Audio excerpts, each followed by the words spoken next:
Hi guys, it's me, just Wonderson again, and I'll let you know a little secret.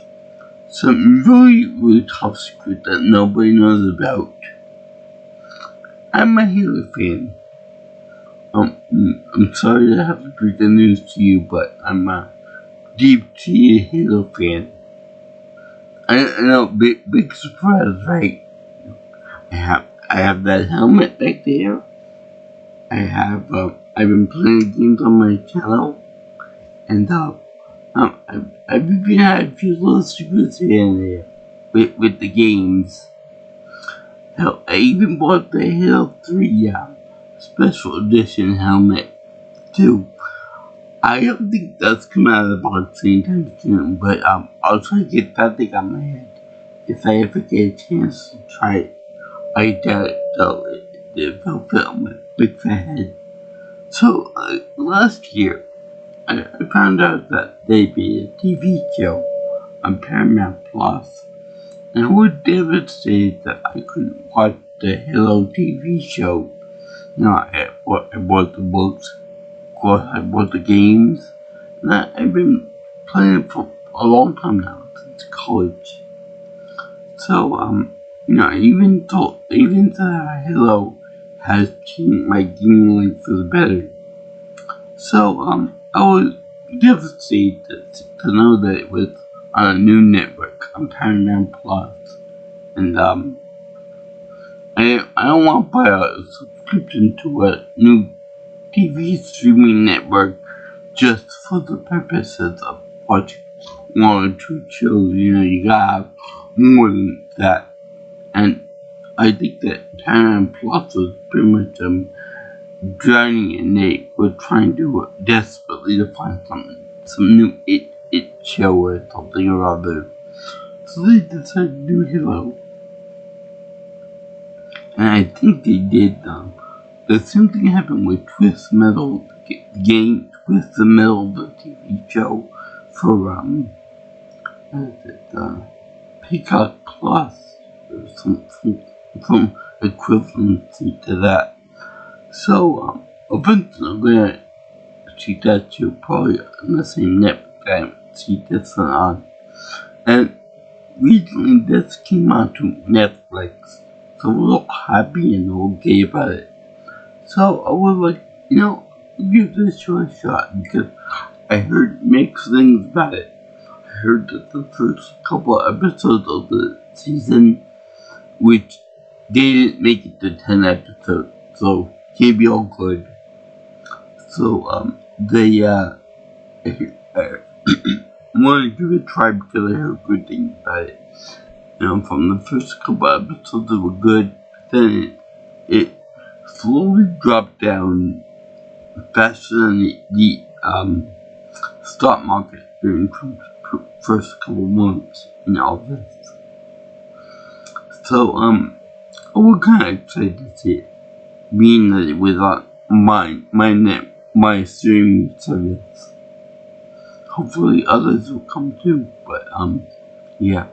Right now, I will be talking about the first episode of season 1 of this show, of the Halo show, called Contact, which remind me of the book Contact Harvest, in which the UNSC meet the Covenant for the first time. And this is exactly that. It's not exactly the first contact story, but it's contact with something around. I think it might be implying the forerunner of human first contact in like 100,000 years if you go by the books and the expanded lore of, say, Halo 4, 5, and 6. Which, by the way, some people would consider that to be extra canon because the three main games, the 1, 2, and 3, plus ODST and Reach, developed by the original team at Bungie, was more like the Halo what you call the Holy Grail, the Bible of the Halo universe, and any other ancillary material that came up with it too, like kind of harvest and some of the Halo books too. So it was really important for me to watch the show, and I asked my fellow Halo nut friend, another Joe, what he thought of the show, and he said it was a different interpretation of the Chief, and got the big soldier that you play as. So I said, okay. So I figured I'd watch it, and yes, this will count for the my Halloween month of October, for 2025, because you can't tell me there is not one fan out there who will dress like Master Chief for Halloween or Comic-Con. Hell, if the movie Ready Player One can't cash in on the whole Halo experience and Halo likeness and whatnot, so can I. So anyway, this movie is about the insurrectionists, which is a section of humanity that wants to break away from the UNSC government. Which isn't a bad idea right now, but anyway, one of the main jokes of the story and book format that they're called the innies for shortness purposes rather than the insurrectionists. So it's funny that they said that the innies want out of the government, want out of the colonies. And in case we follow the Ha family, which is weird because I thought the word Quan, that's the main human character in this whole thing. She is a last remaining she's the last remaining any of this colony on Mandrill.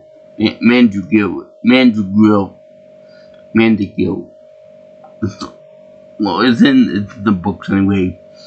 And they did a song for it called The Sweet of Mandrill in musical form. So anyway, it's in canon. So this is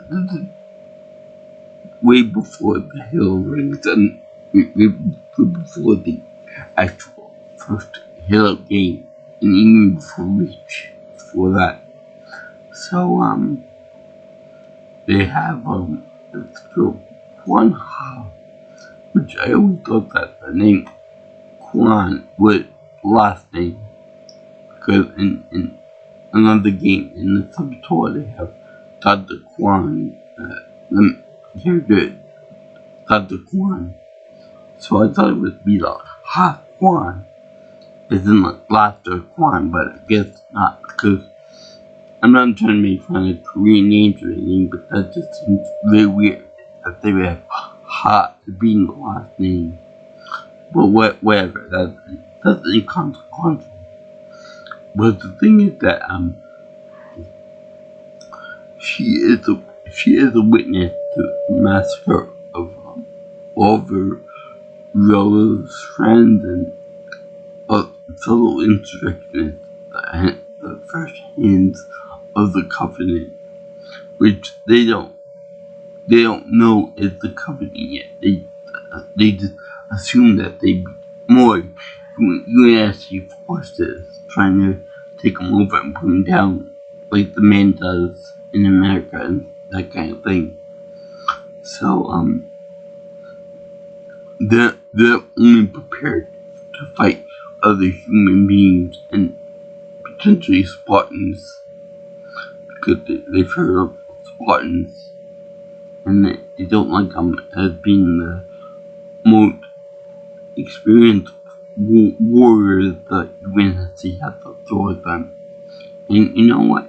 I think that in the books at least, they said that the Spartan programs was originally meant to squash any insurrectionist rebellion. But yeah, that go good for them so far. So I'm thinking to myself, this is going pretty good so far. It's a good story, good characters, but yeah. When the elites come in and start killing everything, I'm like, okay, now they're gonna censor it, they're gonna cover it up, they're gonna cut something else from the blood, and when the wounds come in, when the energy towards come out, they're gonna slash them in cut the blood or something. No, to my extremely sadistic light, they all had all the the blood, gore. They even had one leak get shot in the face and the head blown to pieces, which was like, yay! I love violence in these games. So yeah, it was actually pretty epic to see all that bloodshed and gore intact on TV show, at least. And you know what? The production value was really there because you see the elite, you see the Spartans, you see the regular humans. They were all pretty well good. They had like real weapons with them, real DMR type weapons, real bad rifles, all the other fun stuff, all the nerdy stuff that gets me all excited, giddy and stuff like that. And you do the thing where Quan is over there in the corner, like wanting to see your father, at the big battle and stuff, and then he comes out and tries to get Elite off targeting her. And it's very weird because that's like one of the big stereotypes about movies and TV shows about big battles and stuff. That every time there's always a lone survivor who calls out to her father or her mother or whatever, then that parent or friend or whatever died immediately afterwards by the force. That the little kid can't fight himself or herself. So that's what happens to the elite, and elite come and kill them all. And I'm like, yeah, that figures. Elites are very bloodthirsty. They just want humanity to die. So that fits perfectly into it. And I got a bitch about one thing though too, about this whole thing, that the elites are too stocky. They look like the elite from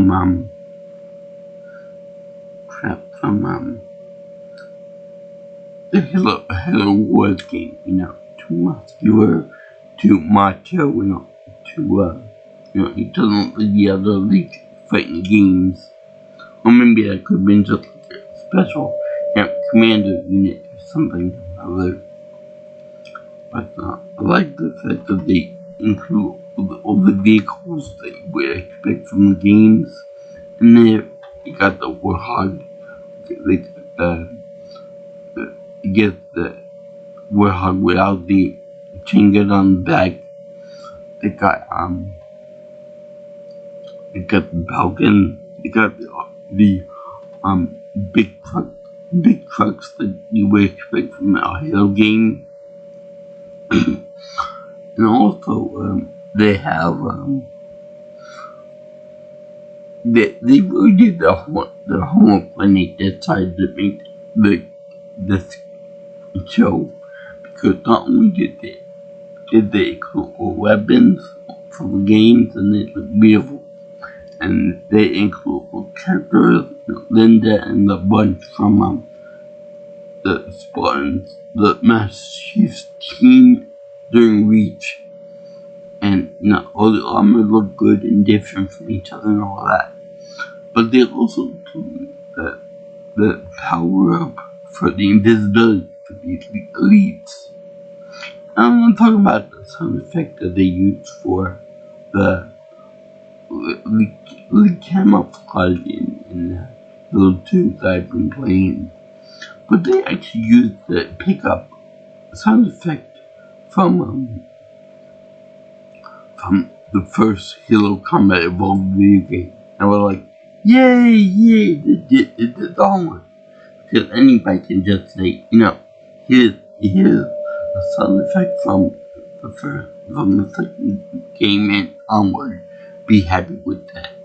Nope, they went the X mile and they included the pickup from the first game. That was a really good attention to detail. And they also include the beeping sound effect for when the Chief's shield were near zero or zero. And that was something they were supposed to do. And I believe that they also had the sound effect for the health bars come back as well too. I think some client gets is the last survivor of the whole ordeal. Her father is killed in front of her, which is another reused plot point from many other things. And they do that. And of course they take her into the ship with themselves, that kind of thing, and take the last survivor with them. Now, they have to have Dr.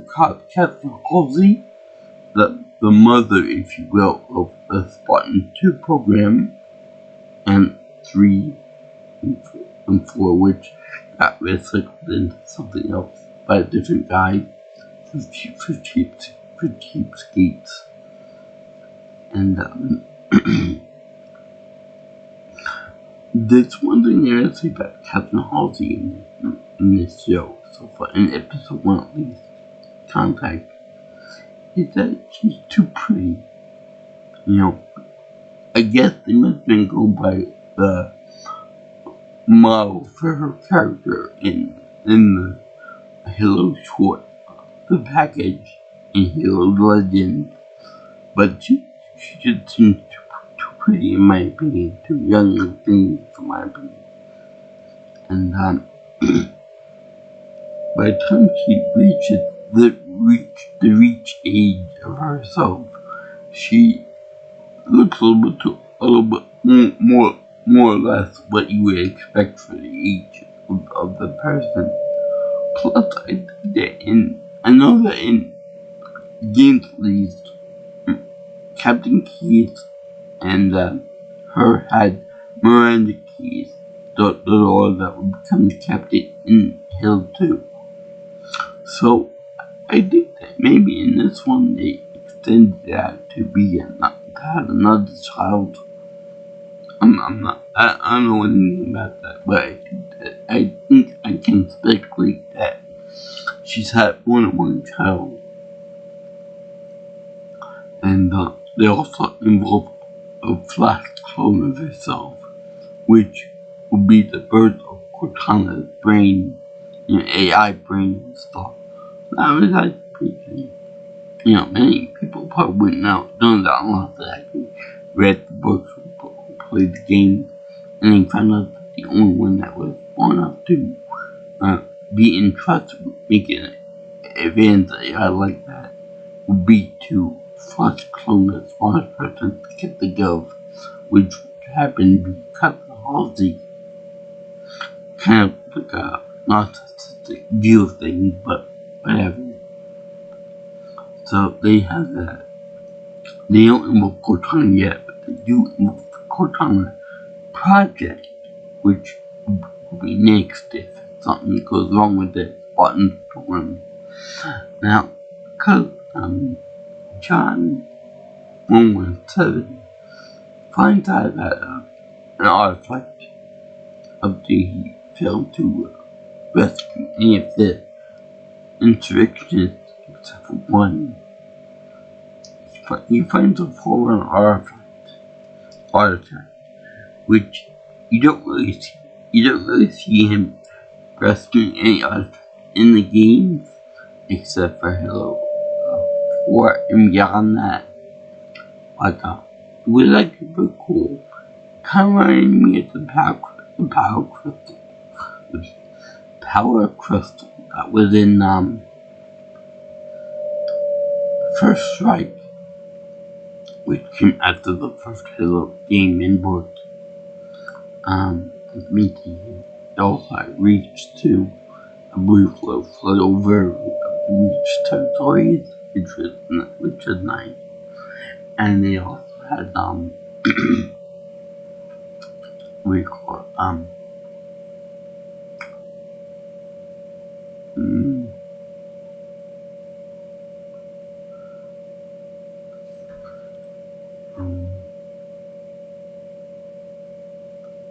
okay, and later,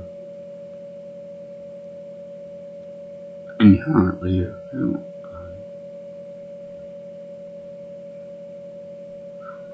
Yeah, they also have something where they have after John touched and activated the Forerunner artifact, they had him experiencing different issues, different mental issues, memories come back to them. Kind of like remind me of what happened in Halo 4, like a PTSD type of thing. And it was weird because they had him trying to crack jokes and all that, which kind of failed miserably. They want to show that he's more of a man than just a pure fighting machine, a pure killing machine. So they try to make him connect with Quan, even though Quan was no part of it. In fact, she's actually anti-Spartans, even though they did save her bacon, with the Covenant and stuff.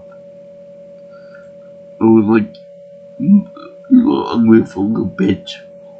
Why don't you say thank you for them saving your life and stuff? Would rather than make you let you beat Covenant's target practice. Which, by the way, another thing I got picture is that they had the sword in one hand, the energy sword in one hand, and the other hand they had a polymer rifle. You can't do without those two weapons in the game. It would be really sweet if they could, but they don't do that. But I did like the fact that they had John and the other Spartans having a holster on their hips for the MD6 pistol. Yes, I'm a nerd. Yes, I'm part of it too. So yeah, they had that too. That was nice. And the lot of the games in the book too. But with a mod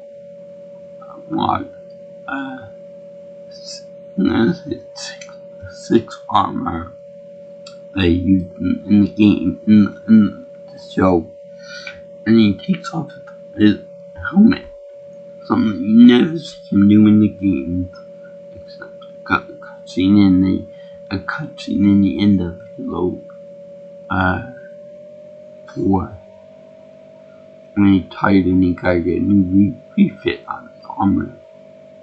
But anyway, when he removes his helmet to reveal to Quan that he's a human being and if she wants to kill him, to take him out with a headshot, you should aim for the head type thing. He looks like, not like the Chief from the actual game though, but I would think to myself, Tom Cruise? Nah, he doesn't look Tom Cruise. And, oh yeah, he looks like Luke Wilson, the last of the two Wilson brothers. And by the way, let me just say that I am very disappointed in the show. They got all the sound effects, the guns, and all that. They got the lightning, those buttons, and they got the vehicles and stuff, which made me scream inside. And then they got the the Gregorian chant at the end, the ah, the famous track for Halo theme song, but they couldn't get Zeke down to play the voice of the Spartan Master Chief, which was a very disappointment. He is the voice of the Chief. I don't care what anybody says. It was a disappointment in Halo Legends, and it was a disappointment here too, that there was no Zeke Downs. Maybe he was in London. I quite again. I don't think so. But anyway, they also talk about the PTSD, especially when he lay on the table being examined by Halsey and the doctor and the assistant, which is a very nice thing. I love to see all the nerves and veins and arteries all split out in human form and that kind of thing. Let me see here. Now, there was also a part in it where I don't think they had it in the books. I think they had it briefly where Dr. Halsey switched sides to the Covenant to do something rather, but she wasn't a traitor. In this one, they had a character, an unnamed character that was a woman, and she turned traitor to the Covenant, and she wanted to translate everything to Covenant speech because there was like a distant alien and stuff, and he was talking with the High Prophet of Mercy, which I found really bizarre because, first of all, how would anyone actually turn traitor to the Covenant if the whole mission in the game and in the lore is to destroy humanity? Because that's supposed to be like the Forerunners, the Forerunners, next in line to receive the mental responsibility rather than the prophets and the others. So they want us dead. They didn't want to ask questions, they just want us dead. Not partially dead, all dead. So anyway, number 2, I wouldn't think that unless you were taken hostage, I wouldn't think that the Covenant would even allow a regular human to be with the High Prophet of Mercy at that point, or any of the High Prophets, or even the Low Prophets, because they're that high up. They're up here in the hierarchy, the heads of state, and we're the humans are down here, like we're lower than roaches. We fight hard and everything else. So to have this lone woman there, it's kind of a mystery to me. And she has kind of a children's sword that the Prophet of Mercy wants to know why had it. Why has the children's sword there? Yeah, I went there why, but she intrigues me. And let's see what else is there.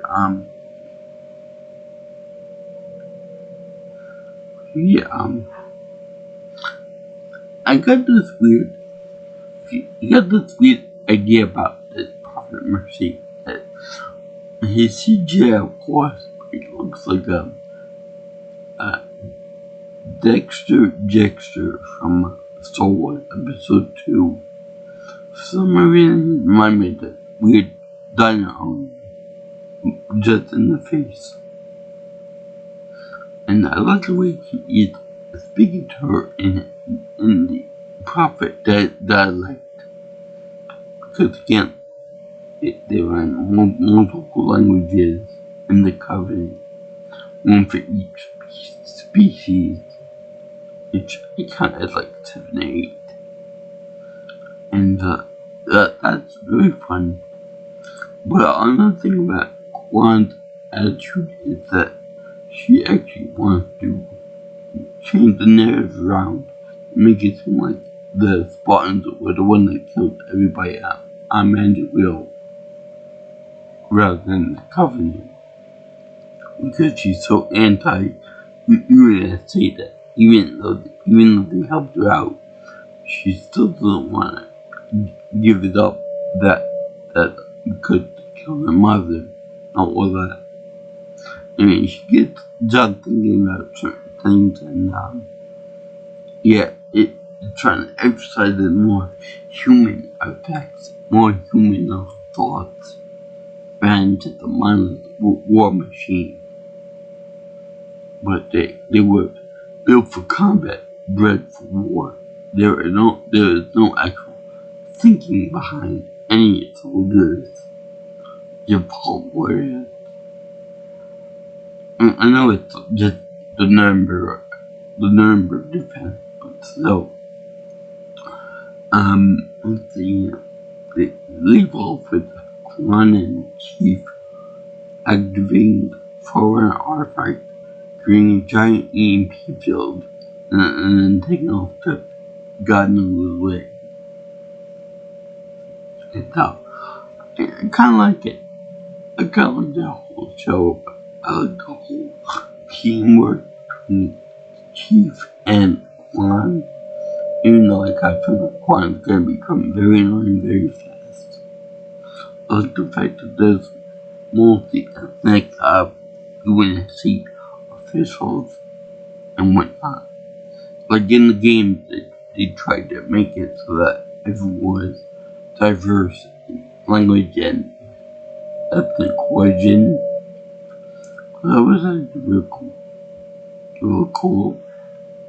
And everything else seemed pretty stable as far as that network goes, as far as the world building goes. I don't know how it'll affect anything else, but it was like a pretty good start to it. I give it 4. I give it 5. What out of 5. So anyway, I thank you for watching my video review of the first episode of the first season of the Halo TV show called Contact. And it's actually pretty cool because the contact between humans, the insurrectionists, and the Covenant, the evil Covenant, the common enemy of humanity, which made the insurrectionists or aliens versus the alien force, quite literally. And it's pretty cool because we set aside differences and fight against the common enemy. A very common thing in fiction. And there's one, there's Master Chief, there's Linda and the others, and then there's him in there too.